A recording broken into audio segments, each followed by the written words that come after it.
جی break پر جانے سے پہلے ہم بات کر رہے تھے یہ جو پیٹرول کی قیمتوں میں اضافہ ہوا ہے. کوشش کرتے ہیں ہمارے ساتھ مزمل اسلم صاحب ہمیں ٹیلی فون لائن پر مل جائیں. چوہدری صاحب ذرا تاکہ ہم پی ٹی آئی سے بھی پوچھیں اس حوالے سے جو یہ قیمتوں کے بارے میں کہ زرداری صاحب جو ہیں وہ جو گفتگو کرتے ہیں کہ اکانومی کی جو ٹیم ہے اس کو تبدیل کیا جائے گا. بہرحال اس وقت تو یہ لگ رہا ہے کہ مفتاح اسماعیل صاحب اپنی ہی پارٹی کے اندر ایک جنگ لڑ رہے ہیں ایک اور دھڑے کے ساتھ. پہلے وہ جنگ ہے پھر اس کے بعد پھر باقی اتحادیوں کی جنگیں ہیں. بہرحال تھوڑا سا آگے بڑھتے چوہدری صاحب نواز شریف صاحب کی وطن واپسی پہ بات کرتے. مزمل اسلم صاحب کا فون ہمیں مل گیا ہے وہ ہمارے ساتھ ہے. چوہدری صاحب آپ کا بھی کوئی سوال ہوگا تو پوچھیں گے. مزمل صاحب یہ جو قیمت اس وقت بڑی ہے پول کی عالمی مارکیٹ پہ قیمتیں کم ہیں لیکن جب اگر آپ توجیحات دی جا رہی ہیں حکومت کی طرف سے تو وہ کہتے ہیں جی کہ مشکل فیصلے بالکل انٹیگرل ہیں اس لیے ہمیں کرنے پڑ رہے ہیں. انہی فیصلوں کی وجہ سے ہم ڈیفالٹ سے ملک کو بچانے میں کامیاب ہو گئے ہیں اور ہمیں شاید لیوی کی مد میں مزید قیمتیں بھی بڑھانی پڑی تو بڑھائیں گے کیونکہ آبویسلی یہ پورا ملک قرضوں پہ چل رہا ہے. اسی طریقے سے جہاں جہاں ہمیں گنجائش ملے گی ہم پیسہ اکٹھا کریں گے. دیکھیں ماریہ یہ کوئی مشکل فیصلہ نہیں, یہ غلط فیصلے کی بات کریں. یہ جو کل کی پیٹرول کی قیمت ہے یہ کوئی مشکل فیصلہ نہیں تھا, یہ ان کی ناقص حکمت عملی اور غلط فیصلے کی وجہ سے بجائے گھٹنے کے بڑھانی پڑ گئی. میں آپ کو بتاتا ہوں وہ کیسے. جون کے مہینے میں انہوں نے پاکستان کو جتنی مقدار میں تیل چاہیے تھا اس سے ڈبل انہوں نے درآمد کر لیا. یعنی کہ پاکستان درآمد کرتا تھا $1.8 ارب, $1.9 ارب مہینے کے حساب سے. انہوں نے $3.7 ارب کے حساب سے جو درآمد کر لیا. ایک تو ہمارے ملک میں ذخائر کی کمی آپ کو پتہ ہے, وہ جو دگنا جو انہوں نے امپورٹ کیا اس سے جو ہے روپے کی قدر گر گئی. الٹا روپے کی قدر جو $210 $212 اس وقت چل رہا تھا وہی تیل جو ہے تیل والی کمپنیوں کو $250 $240 لیٹر کے حساب سے جو ادائیگی کرنی پڑ گئی. تو یہ دو وجوہات کی وجہ سے جو ہے یہ تیل کی قیمت $15 سے $20 کم ہونی تھی وہ الٹا جو ہے $7 بڑھ گئی $6.72. اور وہ مفتاح اسماعیل صاحب پہلے تو وہ ان پر شوکت ترین ہاتھ لگے ہوئے تھے یا عمران خان لگے ہوئے تھے. آج انہوں نے سارا کا سارا پی ایس او پہ کہانی ڈال دی کہ وہ پی ایس او نے منگایا تھا, پی ایس او نے ریٹ نکالا, پی ایس او نے یوں کیا وہ کیا تو وہ جو ہے اس وجہ سے جو ہے ریٹ بڑھ گیا. ہم تو ملک بچانے آئے. تو بھائی کون سا ملک بچانے آئے ہو؟ $11.5 ارب کو خزانے میں سے کہتے. اس کے بعد انہوں نے $2.3 ارب چین سے لیے. تو یہ کل ملا کے جو ہے تقریباً $14 ارب. آج ذخائر کی صورتحال ہے $7.8 ارب. پورے ملک میں معاشی کرفیو لگا دیا ہے, درآمدات پہ پابندی لگا دی ہے, کسی کو پیمنٹ نہیں کر رہے اور کہہ رہے ہم نے ملک کو دیوالیے سے بچا لیا. دیوالیے تو آپ ہو چکے ہوئے ہو, آپ نے بند کر دیے پورا ملک پکڑ کے, اور پھر کہتے ہیں کہ جی مشکل فیصلہ. یہ کوئی مشکل فیصلہ نہیں تھا. یہ تو مشکل فیصلہ آپ کر لیتے تو اور صحیح طریقے سے کر لیتے $20 سے $30 پیٹرول کی قیمت کم ہو جاتی. تو بہرحال آج تو مفتاح اسماعیل پہ جو ہے ان کی پارٹی نے ان کو ڈس اون کر دیا, مریم نواز نے, پھر اس کے بعد آصف علی زرداری نے ڈس اون کر دیا. وہ بیچارے رو دھو رہے تھے کہ میں سافٹ ٹارگیٹ ہوں, مجھے ٹارگیٹ بنا لیتے, میں یوں کر لیتے, میں وہ کر لیتے. تو وہ ان بیچاروں کی تو. اور دوسری بات یہ ٹیکسز کی بھی بات آپ نے کی. دیکھیں پیٹرولیم لیوی $30 لیٹر جب پاکستان میں پہلی دفعہ انٹروڈیوس ہوا تھا نا وہ 2018 میں, مفتاح اسماعیل وزیر خزانہ تھا, اور اب جو $30 سے $50 آئی سے معاہدہ جو ہے نا وہ بھی مفتاح اسماعیل نے کیا. تو عمران خان نے تو کبھی پیٹرول کو ٹیکس لگایا نہیں, ان کا اس نے ٹیکس کی تھی. تو یہ بھی بیچارے جو ہے آج لگے ہوئے تھے کہ میں نے نہ کوئی ٹیکس بڑھایا ہے نہ میں نے کوئی ٹیکس کم کیا ہے, میں نے کوئی قیمت آپ نے غلط, آپ نے تو پیک ریٹ میں منگایا. آپ کو پتہ ہے اس سے کتنا بڑا عوام کی جیب پہ ڈاکہ پڑا ہے اور ملک کے خزانے کو $500 ملین کا ملک کو جو ہے زر مبادلہ میں نقصان ہوا ہے, اور عوام کو جو ہے $150 ارب جو ہے ان کی یہ غلط حکمت عملی کی وجہ سے $150 ارب عوام کی جیب سے نکلیں گے. اب یہ اس کا حساب کون دے گا؟ انہوں نے تیل ڈبل کیوں منگایا, ہائی ریٹ پہ کیوں منگایا, کس کو خوش کیا, کس کو ٹھیکے دیے, کیا پیچھے ہوا, یہ تمام چیزیں جو ہے سامنے آنی چاہیے. چوہدری صاحب آپ کا سوال ہے؟ جی ضرور ہے مزمل اسلم صاحب. یہ جو آپ کا تو فنگر ٹپس پر ہوتے ہیں. اگر آج کے حساب سے آپ کی گورنمنٹ ہوتی 10 اپریل سے پہلے والی تو آج پاکستان میں پیٹرول اور ڈیزل کتنے روپے کا بک رہا ہوتا؟ چودھری صاحب جس دن ہمارے آخری دن حکومت کا تھا تو 150 روپے پیٹرول تھا اور 145 روپے ڈیزل تھا. آج یہ دونوں چیزیں 230 سے 240 کے درمیان ہیں، یعنی کہ 80 روپے کا فرق ہے. جس دن عمران خان کی حکومت کا آخری دن تھا عالمی مارکیٹ میں تیل کی قیمت تھی $105 فی بیرل. ابھی جب میں اور آپ بات کر رہے ہیں تو اس پر قیمت ہے $90 سے بھی نیچے، یعنی کہ وہاں سے 15%. 88 ہے اس وقت آج. 88.9 میں 90 اس لیے بول رہا ہوں کہ تاکہ وہ ہو جائے، راؤنڈ نمبر ہو جائے. ٹھیک ہے، تو وہاں سے 15% نیچے ہے. تو اگر فرض کریں کہ اس وقت ہم نے جو ہے سبسڈی دی ہوئی تھی، وہ سبسڈی تھی 100 تو نیچے آ سکتا نا، 25 روپے لیٹر. تو وہ سبسڈی جو ہے آج 0 ہو جاتی، پیٹرول 150 روپے رہتا. لیکن اب چلو یہ کہتے ہیں ہم نے 20 روپے پیٹرولیم لیوی کے ڈال دیے، تو وہ بھی اب ڈال دیں تو 170 سے 75 روپے سے زیادہ پیٹرول کی قیمت آج نہیں ہونی چاہیے تھی، جس میں 0 سبسڈی ہوتی ہے. لیکن ان کی نااہلیاں، انہوں نے مہنگے سودے خرید لیے، انہوں نے ایکسچینج ریٹ کو 250 روپے تک لے گئے 180 والے کو.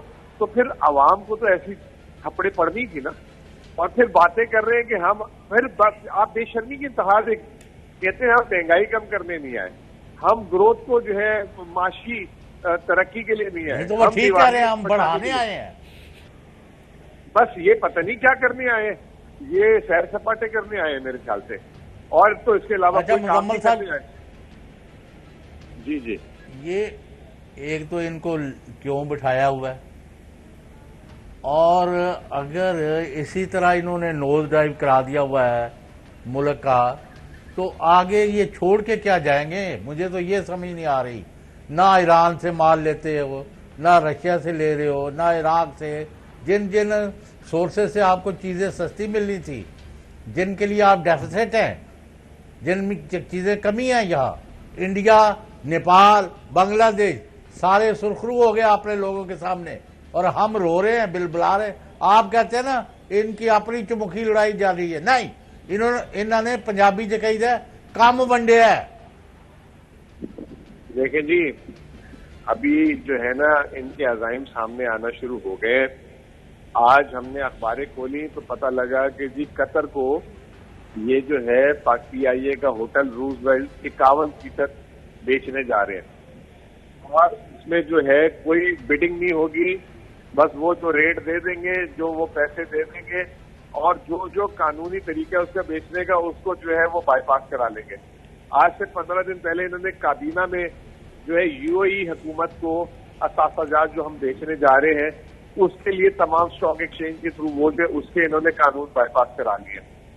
یہ تو پاکستان کی مفاد میں کوئی بات ہی نہیں کر رہے. یہاں ہمارے اثاثہ جات جو ہیں وہ مفت کے دام بیچ رہے ہیں، اور ان سے جو چیزیں خرید رہے ہیں وہ 15-20% اوپر خرید رہے ہیں. تو مجھے تو کچھ سمجھ نہیں آ رہا یہ پاکستان کو. اب آپ کو میں ایک بات بتاؤں گا، آپ جو ہے اچھل جائیں گے سیٹ سے.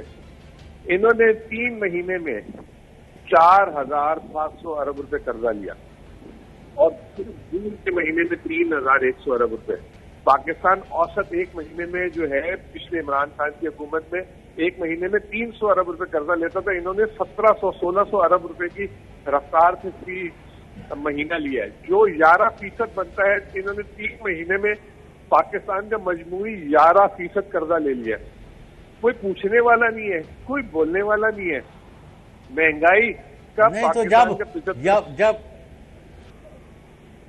مزمل جب وہ بڑے میں کہنا اکانومسٹ پیٹریٹ پاکستانی شوکت ترین کہتے ہیں کہ ڈالر 180-190 سے اوپر نہیں ہونا چاہیے، تو ان سے کیوں نہیں ان کا بلا کے چیف جسٹس پاکستانی ان کے ذمہ لگائیں گے جی آپ ہی کریں، یہ تو نیلوں کا ٹولہ ہے اور اپنے مقدمے اور اپنی چوری چکاری کے پیچھے لگے ہوئے ہیں. They have nothing to offer. دیکھیں جی، پاکستان کے ذخائر 7.8 ارب ڈالر پہ چلے گئے. انہوں نے چین سے قرضہ لیا تھا 2.3 ارب ڈالر جون میں، جو اسی مہینے کے خسارے کے برابر تھا.